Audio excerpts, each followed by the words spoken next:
How did a group of desert tribes, divided for centuries, manage to build one of the largest empires in history in just a few decades?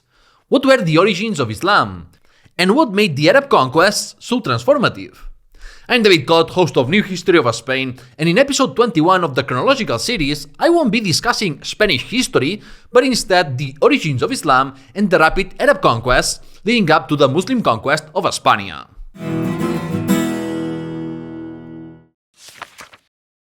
The beginning of the Middle Ages. Since I will be condensing nearly the first 100 years of Islamic history into one episode, it's going to be a long one. So be patient, and if you can listen to all of it at once, remember that you can find the timestamps for each section in the video or podcast description. This episode is a key part of a trilogy to help understand the rise of Islam and the fall of the Visigothic kingdom. It's also worth going into detail here because, like me before my research, many of you might not know much about the early days of Islam, and it will be important to understand Al-Andalus. With that said, before delving into the origins and formation of the Islamic world, let's talk about what the Middle Ages are and aren't. The term Middle Ages was coined by the Italian humanist Flavio Biondo. Like most Renaissance thinkers, he believed anything from antiquity was superior to the supposed decline following the fall of Rome. This led him to characterize the Middle Ages as a dark interlude between the greatness of the Greco-Roman world and his own era, the Renaissance. Ironically, he himself died in a year that is still generally considered part of the Middle Ages. Dividing history into distinct periods is incredibly complicated because it's inherently arbitrary. No one goes to bed in antiquity and wakes up in the Middle Ages. Historical phenomena didn't unfold the same way in Japan, the Caribbean, or France, making it impossible to create a universal timeline. Even for neighboring countries like Spain and France, periodization can differ. In Spain, the Middle Ages have traditionally been considered to begin in 476 with the proclamation of Odoacer as King of Italy, and to end in 1492 with the fall of Granada and the European discovery of the Americas. However, historian Peter Brown popularized a term that is now widely accepted in academic circles: late antiquity.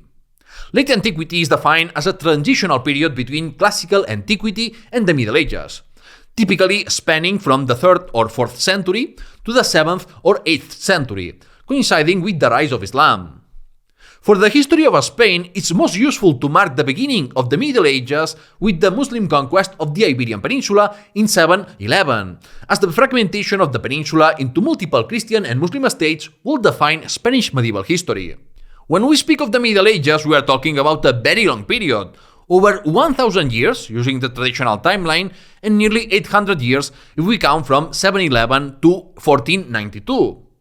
Between these endpoints, there are significant differences, which is why the Middle Ages are further divided into three periods: the early Middle Ages up to the 11th century, the High Middle Ages from the 11th to the 13th century, and the Late Middle Ages, encompassing the 14th and 15th centuries. From its origins, and even in its very name, the Middle Ages have been characterized as a dark period marked by inequality, poverty, famine, plague, and war, all under the watchful eye of religion, whether Christian or Muslim. However, there were also technological innovations such as paper, improvements in animal traction, more efficient agricultural systems, and the printing press. Let's not forget the development of Christian and Islamic philosophy, the establishment of universities, the rise of the bourgeoisie and financial institutions, and the birth of numerous languages and cultures across Europe. Like any era, the Middle Ages were full of contradictions with both good and bad aspects. In my show, I aim to avoid denigrating the period as the Renaissance humanists did, or idealizing it as 19th century nationalists often did. Pre-Islamic Arabia. Who are the Arabs, the protagonists of today's episode? The Arabs are the inhabitants of the Arabian Peninsula, bordered to the west by the Sinai Peninsula and the Red Sea, to the south by the Indian Ocean, and to the east by the Persian Gulf. The northern boundary is much less defined, but areas like Syria and Iraq are generally not considered part of Arabia, even though Arab communities had emigrated there during pre-Islamic times. However, because the process of Arabization often accompanied Islamization, the term Arab is frequently applied to all people whose mother tongue is Arabic. This distinction creates the need to differentiate between ethnic Arabs and cultural Arabs, much like distinguishing between Hispanics and Spaniards. In antiquity, Arabs were also referred to as Saracens or Ishmaelites, following biblical and Islamic traditions that consider them descendants of Ishmael, son of Abraham. It's important to note that written sources about pre-Islamic Arabia, as well as the first 100 years of Islam, are scarce, late and biased, which poses a significant challenge for historians. Regarding pre-Islamic Arabia, 8th and 9th century chroniclers painted it in a very negative light, describing it as a lawless and wild place plagued by recurring issues like tribal violence, infanticide, and alcoholism. For the first 100 to 150 years of Islam, few contemporary sources exist. Those that do are mostly from the conquered peoples, who often misunderstood the Arabs and Islam. Later Muslim chronicles, on the other hand, were written with clear agendas during the time when Islam and Arab identity were already well established. Thus, some information should be taken with caution. What we do know is that pre-Islamic Arab society was tribal, with social and political relationships determined by kinship and solidarity, as surviving alone in such inhospitable lands was nearly impossible. The population ranged from sedentary people living in urban centers to semi-nomadic and nomadic Arabs, known as the Bedouins. Interactions between nomadic and sedentary Arabs varied greatly. Conflicts arose when nomads used the resources of sedentary communities, yet there were also instances of collaboration, such as nomads acting as intermediaries for merchants and enabling long-distance trade. A key aspect of this relationship was military cooperation, with sedentary Arabs expecting allied nomadic tribes to assist them militarily when needed or when traveling with caravans, in exchange for providing shelter and supplies to the nomads. The importance of genealogy as a pillar of tribal cohesion in both pre-Islamic and Islamic Arab culture is evident in classical Arabic naming conventions. These names typically began with a biblical or later Quranic tradition like Ibrahim, or compound names like Abdallah or Abd al-Rahman, meaning servant of God and servant of the merciful, respectively. Sometimes the name was preceded by an honorary title such as Abu, meaning father of, followed by the eldest son's name. The individual's lineage was indicated by the term Ibn, meaning son of, and the patronymic was followed by the Nisba, which identified a person's tribal or geographic origin, preceded by the article al, such as al-Quraysh, meaning of the Quraysh tribe, or al-Qurtubi, meaning of Cordoba. Finally, a positive or negative nickname or an honorific title could be added, like al-Mansur, meaning the victorious. I explain this because in the Western world we are not familiar with Arabic naming conventions, and it's worth understanding since we will encounter many names in this format. The Iberian Peninsula is divided into a northern and central region dominated by desert and harsh climates, and the Hijaz and Yemen in the west and southwest, which feature more fertile lands and were active in maritime and inland trade since pre-Islamic times. Even so, Arabia was always an arid and hot territory, and its extreme climate conditions deterred foreign powers from attempting to conquer it. The only attempt by Emperor Augustus ended in failure due to Arabia's harsh conditions. Pre-Islamic Arabia was politically fragmented, and in fact no state united the Arabs until the Caliphate. There wasn't even a shared Arab identity at the time. In the 6th century, there were 3 Arab kingdoms, all vassals of either the Byzantine Empire or the Sasanian Empire of Persia. The Ghassanids, east of Palestine, who were Monophysite Christians and vassals of the Byzantines, the Lahmids, Nestorian Christians and vassals of the Sasanians, neighbors of the Ghassanids, and the Himyarites in southern Arabia, in Yemen, which occupied a privileged position controlling the maritime trade route between the Mediterranean, India, and East Africa. This strategic position made Yemen a point of contention among the Ethiopian kingdom of Aksum, the Byzantines, and the Sasanians. By the early 7th century, these client Arab kingdoms had disappeared due to annexation or a state collapse, a result of wars between the Byzantines and the Sasanians. The fragmented Arabia Muhammad encountered was crucial to the construction of the Prophet's state. Pre-Islamic Arabia was as diverse in religious and linguistic terms as it was politically. Various Arabic dialects were spoken, along with Aramaic, Hebrew, Persian, and Greek. Most Arabs were polytheists, worshipping idols, but even before Islam, the Kaaba in Mecca was a sacred site and a place of pilgrimage, as it remains for Muslims today. The concept of a supreme deity called Allah already existed, though its role in pre-Islamic polytheism is still debated. Arabia also hosted communities of Monophysite Christians, Zoroastrians, and Jews, the latter being particularly numerous in Medina and Yemen. Thus, while most Arabs were polytheists, the monotheism Muhammad preached was not completely revolutionary. The genesis of Islam can be seen in the context of late antiquity as part of a broader trend toward monotheism. Before continuing, don't forget to subscribe to New History of Spain on podcast platforms or YouTube if you would like to watch more content beyond the chronological series. And if you would like to gain some extra perks and help me continue creating content, I encourage you to become a Patreon at patreon.com/newhistoryspain. The link is in the description. Muhammad, the last prophet. The Prophet of Islam, Muhammad, was born in Mecca in 570.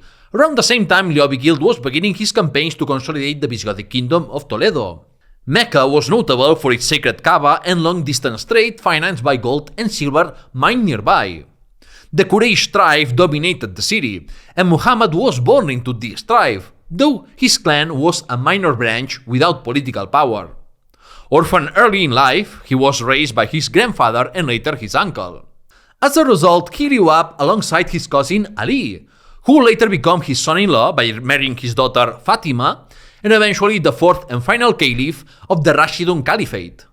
Before his prophethood and revelations at the age of 40, Muhammad was a merchant who followed camel caravans along Arabian trade routes to Byzantine Syria, although Arab tradition also describes him as a shepherd.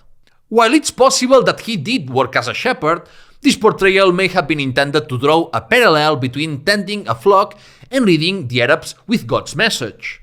Muhammad married his employer, Khadija, a widow older than him, and they had 6 children together. Reflective by nature, he developed a habit of retreating to a cave near Mecca to meditate, pray, and think. According to tradition, even in his youth, Muhammad rejected idolatry. It was in this cave that Muhammad experienced his first revelation in 610, according to Islamic tradition. The Archangel Gabriel appeared to him and commanded him to read the book he carried. Like most Arabs of the time, Muhammad was illiterate and replied that he could not read. Gabriel insisted 2 more times, and each time the response was the same. Finally, Gabriel revealed the first verses of the Quran, proclaiming the existence of a single God.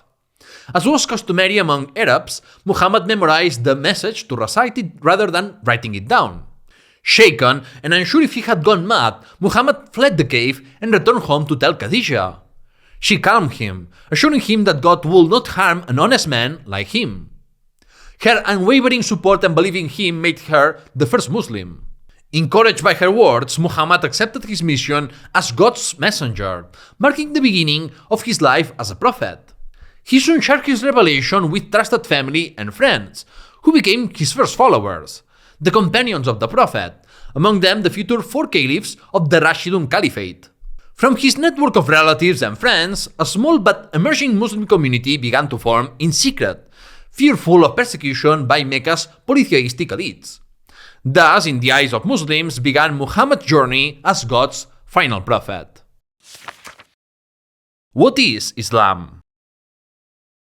Islam etymologically means submission to the will of God to achieve peace, and a Muslim is one who submits. The Quran, Islam's sacred book, represents God's final message, preserved in Arabic without alteration for over 1,000 years. However, the Quran is not the sole source of God's message for Muslims. Like Jews with the Talmud or Christians with the writings and lives of the Church Fathers, Muslims rely on a supplementary source to the Quran, the Sunnah. This collection of exemplary teachings and practices of the Prophet Muhammad guides Muslims on how to live righteously according to God's revelations and is compiled in various works known as hadiths.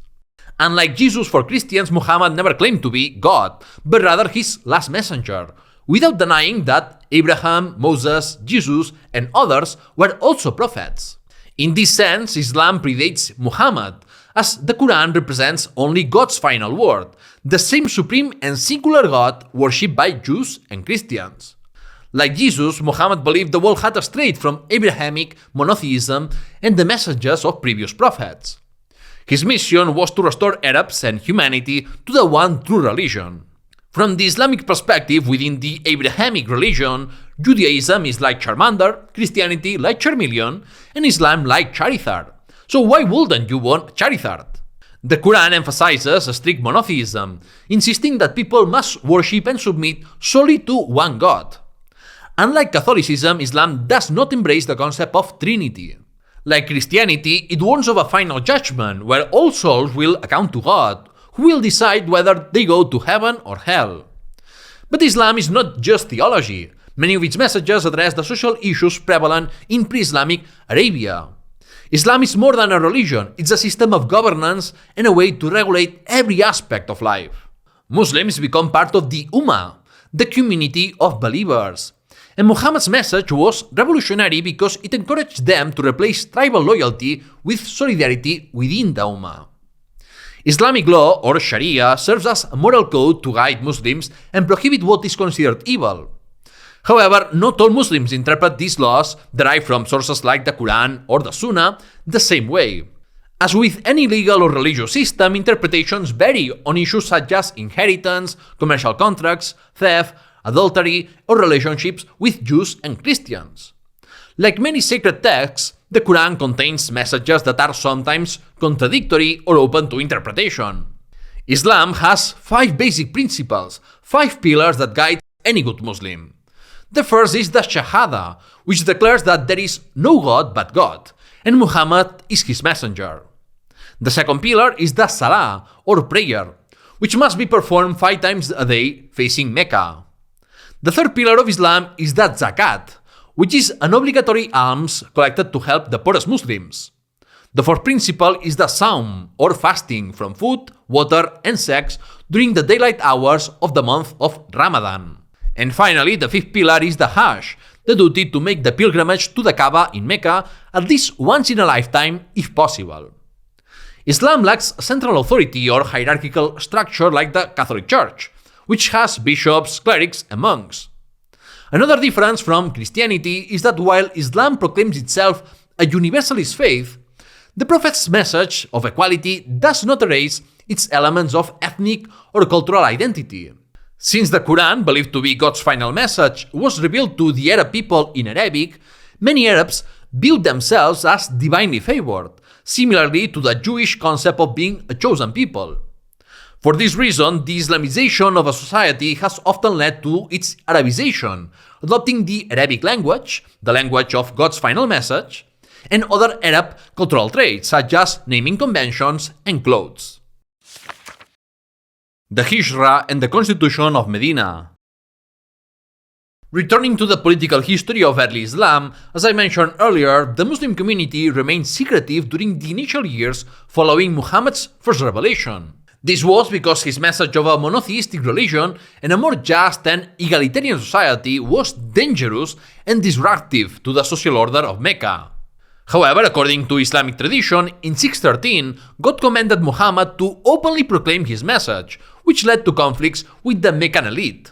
It's worth noting that the Kaaba in Mecca, which housed numerous idols, was a major pilgrimage center that brought substantial economic benefits to the Quraysh tribe. The elites feared that Muhammad's religion, if it gained followers, would ruin the city's economy, though ironically, Islam's rise ultimately benefited Mecca's economy far more. As Islam gained followers, tensions in Mecca escalated. The Quraysh elite persecuted the most vulnerable Muslims, avoiding direct conflict with more notable Muslim converts to prevent a civil war among the city's elites. Muhammad advised some of his followers to seek refuge in the Christian kingdom of Aksum in Ethiopia. By 617, the Quraysh implemented measures to curtail the Muslim community's growth, including military threats against tribes converting to Islam and prohibiting marriages and transactions with Muhammad's clan. Muslims outside his clan aided the Prophet's family, putting into practice one of Islam's key principles: solidarity among believers. In 619, Muhammad suffered the loss of his uncle, who had protected him despite not accepting Islam, and of his first wife, Khadija. Without his uncle's protection, the Muslims were left vulnerable to the Quraysh.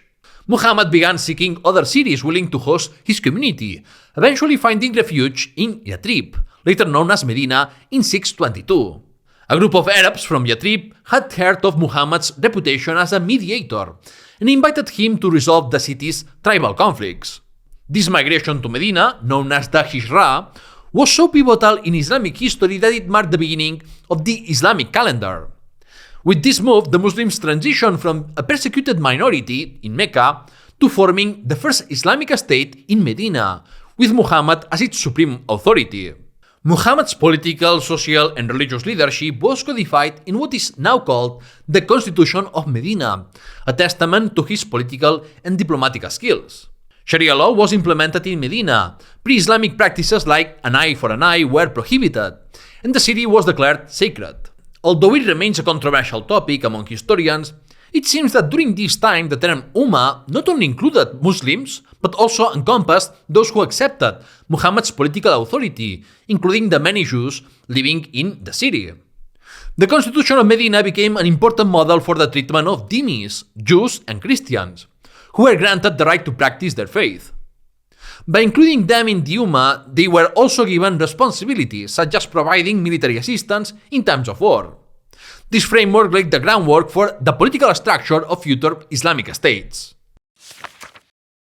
Toward the unification of the Arabs. Not everything was smooth, as the Quraysh of Mecca remained a threat to Medina and the Muslim community. For Muhammad to spread his message beyond Medina, he needed to neutralize this threat. Proclaiming a new revelation from God that permitted war against Mecca, Muhammad launched his first significant action: the capture of a Quraysh trade caravan, which led to the Battle of Badr and a Muslim victory. However, the following year, at the Battle of Uhud near Medina, the Muslims were defeated, partly due to the strategic brilliance of Khalid ibn al-Walid, a general who later converted to Islam and played a key role in Islamic conquests. Although the Battle of Uhud didn't destroy the Islamic state of Medina, it sowed the seeds of tensions between Muslims and Jews. Many Jews in Medina didn't honor the Constitution of Medina and abstained from participating in the battle. In 627, one of Medina's Jewish tribes betrayed Muhammad by allying with an Arab confederation led by Mecca, which assembled a force of 10,000 men for a siege known as the Battle of the Trench. Muhammad's strong leadership and diplomacy turned the siege into a disaster for the attackers. However, the Jewish betrayal left a lasting impact on the treatment of non-Muslims in Islamic states. Muhammad's exemplary punishment, executing the men and exiling the women and children, sent a clear message. Non-Muslims could live under Islamic rule, but they were obligated to honor agreements or face severe consequences. Following the Battle of the Trench, Mecca's power was more vulnerable than ever, while the Islamic State in Medina was consolidated. This allowed Muhammad to lead a peaceful pilgrimage to Mecca with 1,050 followers.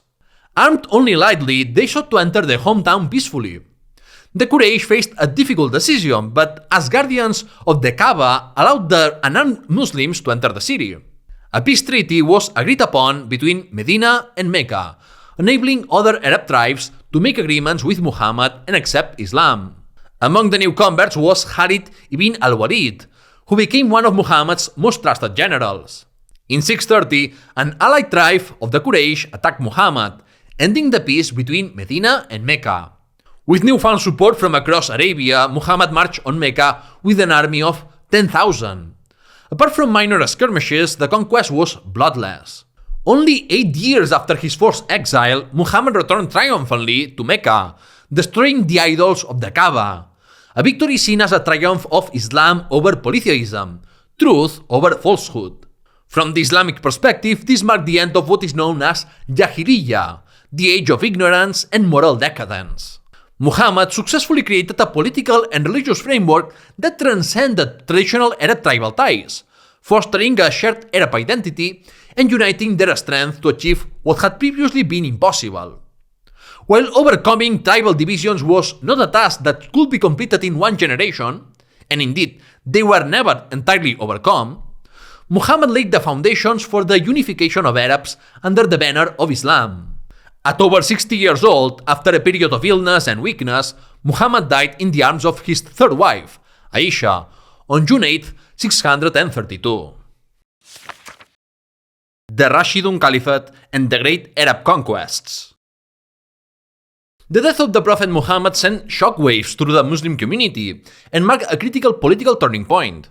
No one knew what would become of the political and religious leadership of the Islamic State that Muhammad had built around Medina. For Muslims, Muhammad was the last prophet sent by God, and no other would come after him. Without a prophet to guide them according to a divine plan, who had the right to lead the Muslims? Muhammad's companions convened to discuss the succession, a delicate matter as the power of the Muslim community was not yet consolidated. Mishandling the succession could have fractured the Ummah forever and radically altered the course of history. After much deliberation, one of Muhammad's most trusted men was chosen as his successor, Abu Bakr, his father-in-law and a member of the Quraysh tribe.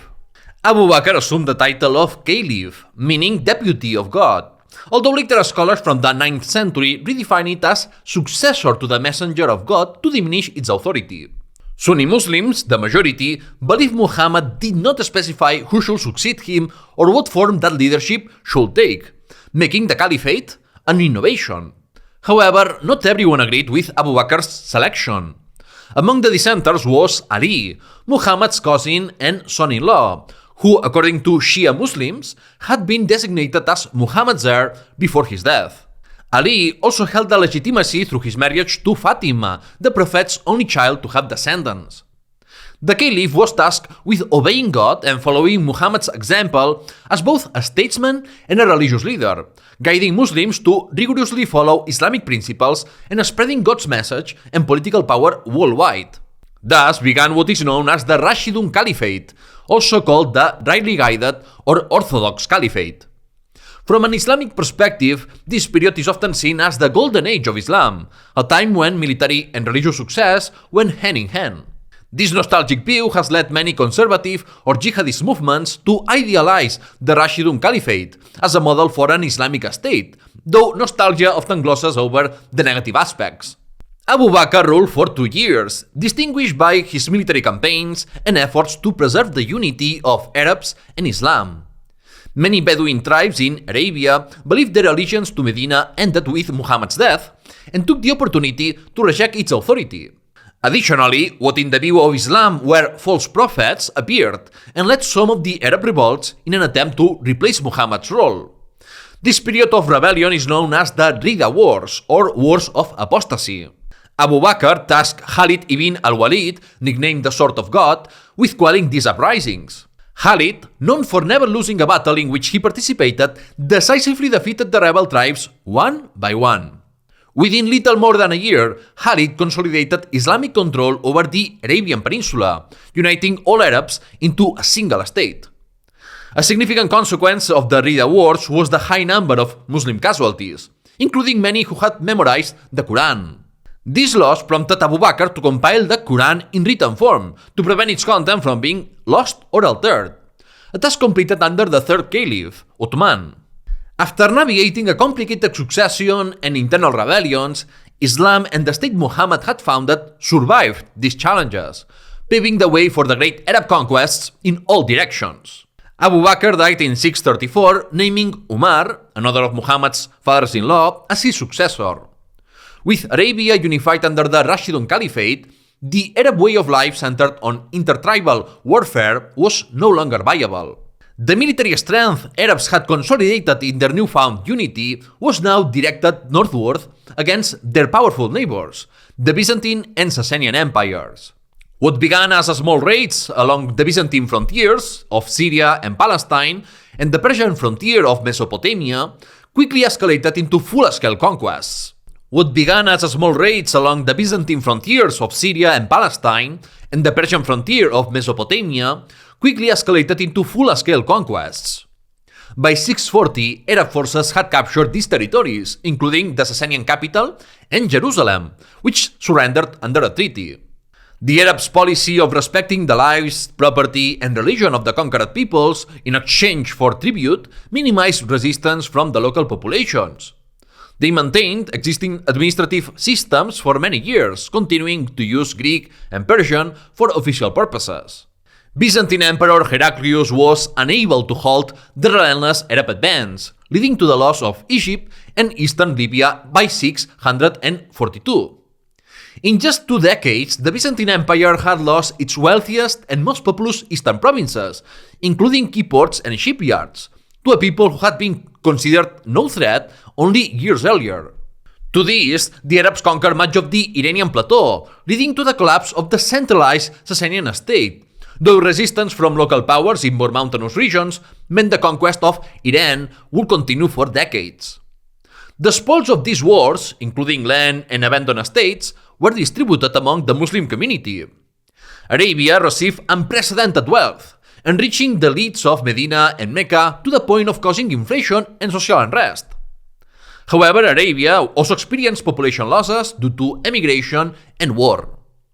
The conquerors established garrison towns to control the new territories and collect tribute, living segregated from the local populations, similar to the Manchu in China centuries later.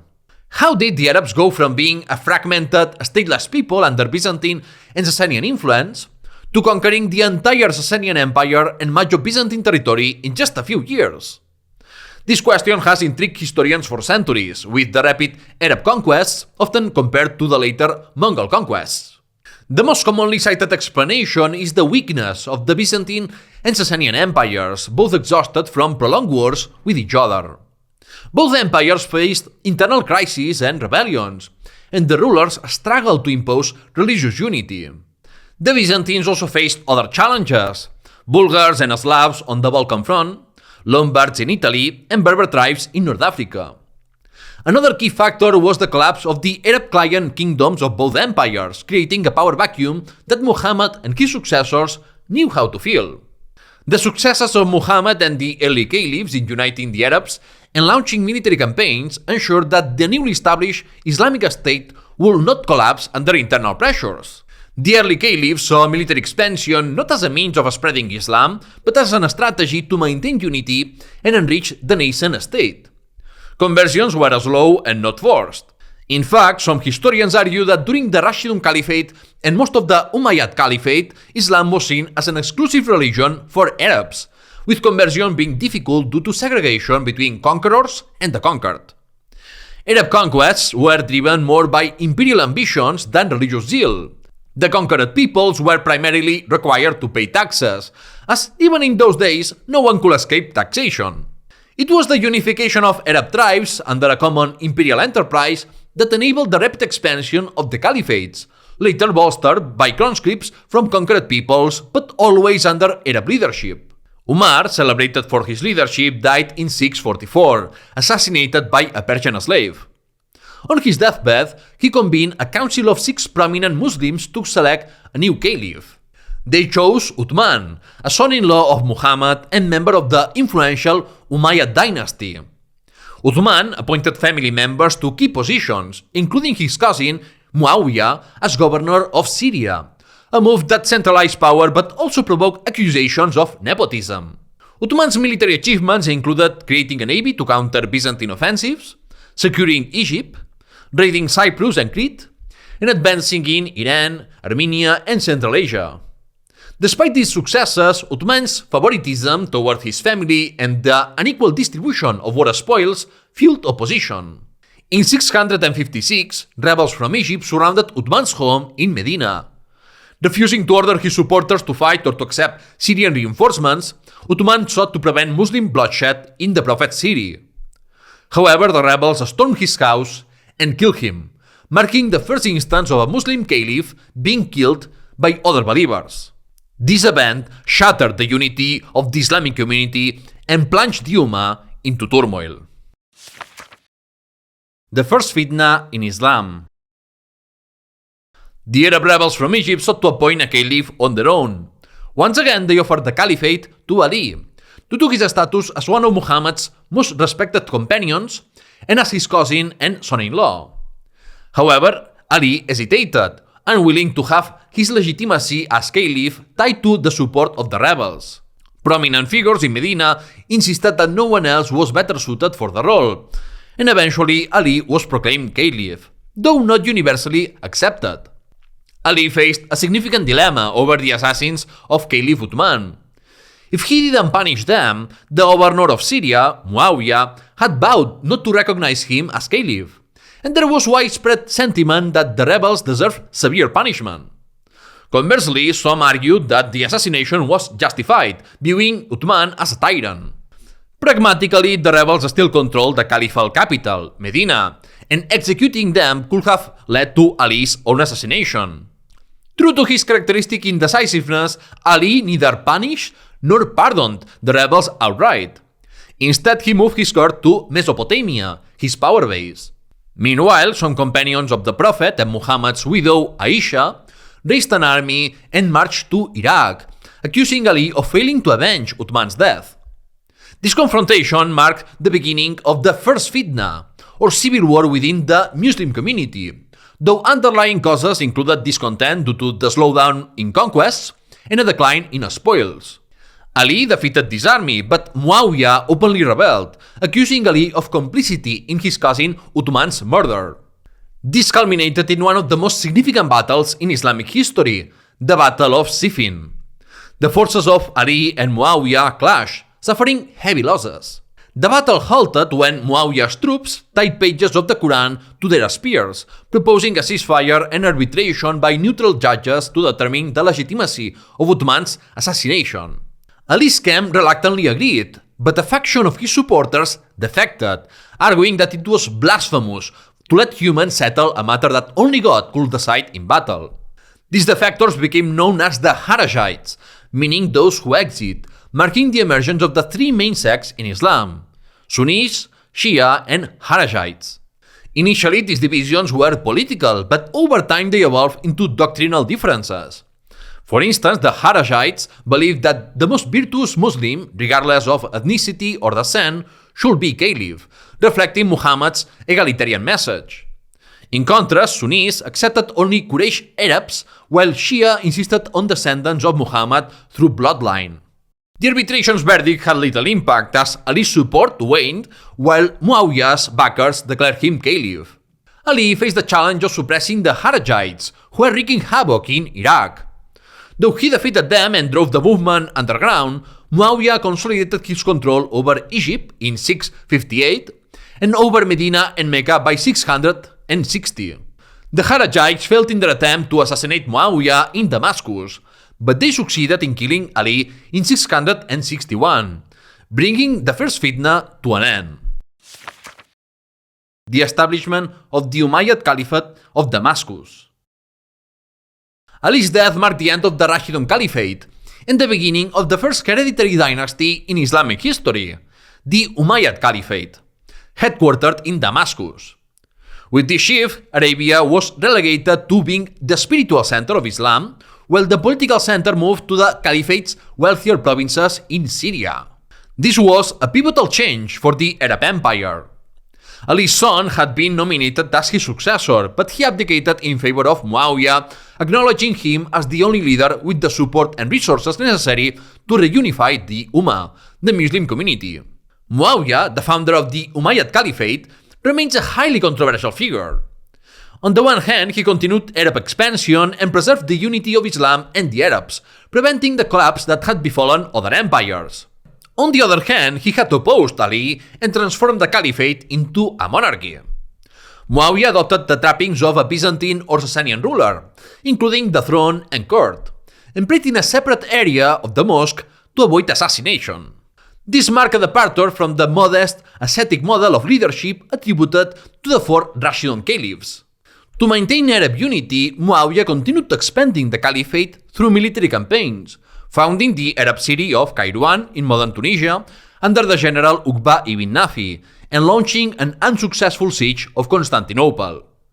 Recognizing that internal tensions could not be indefinitely externalized through war, he secured the Caliphate's political unity by designating his son, Yazid, as his successor well before his death in 680, thereby making the Caliphate hereditary. Yazid, the second Umayyad Caliph, and the first not to have been one of Muhammad's companions, faced significant opposition. His hereditary succession, rumored indulgence in alcohol and luxury, and lack of religious credentials provoked resistance. A grandson of Muhammad attempted to challenge Yazid from Iraq, as Ali had done, but his supporters failed to deliver on their promises, and Yazid's forces massacred the rebel and his followers. This grandson, revered as a martyr by Shia Muslims, remains a central figure in Shia identity and grief. The killing of a descendant of Muhammad alienated even more supporters and ignited the second Fitna, which lasted from 680 to 692. In Medina, a grandson of Abu Bakr was declared Caliph, and the Umayyads lost control over the Hijaz region. Rebellions spread throughout the Caliphate, leaving the Umayyads with control over only parts of Syria. The conflict also revealed political factional divisions among Arabs, with the Qais opposing the Yemen, who remained loyal to the Umayyads. These rivalries would resurface in later conflicts, including in Al-Andalus, so I leave further explanations for future episodes. The Umayyad Caliphate seemed on the verge of collapse. Yazid died, and his incapable son soon followed. Leadership passed to another branch of the Umayyad family, that of Marwan, a former close advisor to Caliph Uthman and governor of Medina. From Marwan descended all subsequent Umayyad rulers, including those in Cordoba. Marwan and his son Abd al-Malik reestablished Umayyad control over Syria, Egypt, and beyond, ultimately defeating the Caliphal claimant in Medina and reunifying the Muslim community. Abd al-Malik is celebrated as one of the most admired Umayyad caliphs. He achieved reunification of the Caliphate, military successes in North Africa, and administrative reforms that strengthened the state's fiscal capacity and formalized Arabic as the administrative language in former Byzantine and Sasanian provinces. His victory in the Second Fitna allowed him to fill government positions with Umayyad relatives and centralize the Caliphate more than his predecessors. Abd al-Malik introduced significant reforms, including the Arabization and Islamization of currency by replacing Byzantine and Sasanian coins with an Islamic trimetallic system: gold dinars, silver dirhams, and bronze fulus. He and his son Al-Walid I initiated ambitious construction projects such as the Dome of the Rock in Jerusalem or the Great Mosque of Damascus to create a distinctly Islamic iconography and urban landscape. Despite these transformations, cultural exchange was reciprocal, with Arabs adopting elements of Iranian and Byzantine traditions, demonstrating the mutual influences of conquest and integration. The Arab conquest of the Maghreb. The Arab conquest of the Maghreb was one of the most challenging campaigns due to the mountainous terrain, the lack of urban centers like those in Syria or Egypt, and the Berbers' decentralized tribal organization, reminiscent of Pre-Islamic Arabia. It took 7 decades, between 642 and 710, for the Arabs to complete their conquest of the territories that now comprise modern Tunisia, Algeria, and Morocco. From an economic standpoint, much of the Maghreb was not worth conquering. The real goal was to secure the few relevant coastal cities, which were separated by thousands of kilometers of inhospitable land. Maritime routes were the most practical way to connect these cities, while maintaining peaceful relations with the Berber tribes was essential for overland communication. After a Muslim army decisively defeated the Byzantine forces in North Africa in 645, the Byzantines ceased to pose a serious threat to the Arab conquest. However, the Arabs faced fierce resistance from the Berbers of the Maghreb. For years, Muslim efforts were limited to raiding expeditions rather than territorial conquest, and the First Fitna temporarily halted their westward expansion. The campaign resumed in 670 under Uqba ibn Nafi, whose brutal tactics sowed terror but achieved little more than temporary control over Maghrebi territories. Ibn Kairouan, the Arab settlement he founded in modern Tunisia, fell to a coalition of Berbers and Byzantines. A key figure in the Berber resistance was the warrior queen Dihya, known to the Arabs as Kahina, whose scorched earth tactics inflicted significant damage on the Arab forces. Despite the resistance, the Arabs reconquered Kairouan, and in 698 captured Carthage, the Byzantine capital in the region. Carthage soon fell into ruin, supplanted by Kairouan and Tunis as regional capitals. This marked the definitive end of Byzantine rule in North Africa, leaving the empire with little more than Greece, Anatolia, and scattered territories in the Balkans and Italy. Shortly after taking Carthage, the Arabs crushed the Berber resistance led by Queen Dihya, thanks to their elite Arab Syrian troops and allied Berber tribes. Arab chronicles claim that entire Berber tribes converted to Islam, though these accounts should be taken with caution. Many Berbers remained pagans, Jews, or Christians, and conversions were often superficial. Crucially, the Umayyad Caliphate integrated many Berber soldiers into its military. By the early 8th century, most of North Africa was under Muslim control. The conquest was completed by Musa ibn Nusayr, whom the Caliph appointed governor of Ifriqiya, a term referring to Central North Africa. Musa pacified remaining Berber resistance and extended Umayyad rule over Algeria and Morocco. Around 708, he captured Tangier, appointing his Berber client Tariq ibn Ziyad as governor.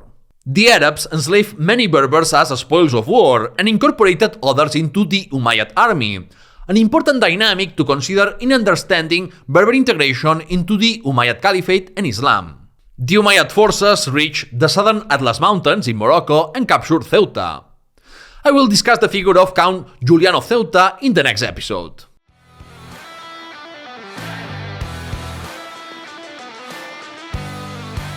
The verdict. In today's verdict, I want to explore why the Arab conquests triggered a profound cultural paradigm shift, while the barbarian migrations of the 5th century did not. Broadly speaking, the barbarians, especially in Hispania and Italy, adopted the culture of the regions they settled. Since Alaric's time, the Visigoths sought to integrate into the Roman Empire rather than overthrow it and replace it with a radically different culture or religion. When the Romans denied them power and integration, the barbarians became their enemies. The barbarians formed an aristocratic military elite, but any distinct Visigothic identity, such as their language or distinguishing traits, eventually faded. Being a Visigoth became synonymous with being a magnate connected to the court. Similar patterns occurred with other conquerors, such as the Mongols or the Manchu, who were ultimately assimilated by the cultures they conquered rather than imposing their own. This could be because neither the Mongols nor the Germanic barbarians of the 5th century had ideological foundations or identities as robust as that of the Roman Empire. The Arabs, however, possessed a powerful unifying element in Islam, which enabled them to reshape the culture of the conquered despite being a minority, much like the Spanish in the Americas. The processes of Arabization occurred at varying speeds and intensities, depending on the region, just as with Romanization. However, possessing what they saw as the definitive word of God motivated many under Muslim rule to emulate the Arabs. And with that, the verdict ends. Before you go, let me remind you that you can become a patron of New History of Spain to gain early access, receive exclusive merchandise, or appear in the credits. Don't forget to subscribe if you haven't already, share my content if you enjoy it to help me grow this community, and join the Discord server for updates. Links are in the description. In the next episode, I will wrap up the trilogy on the rise of Islam and the fall of the Visigothic kingdom with the Muslim conquest of the Iberian Peninsula. Thank you for listening, and I will see you next time.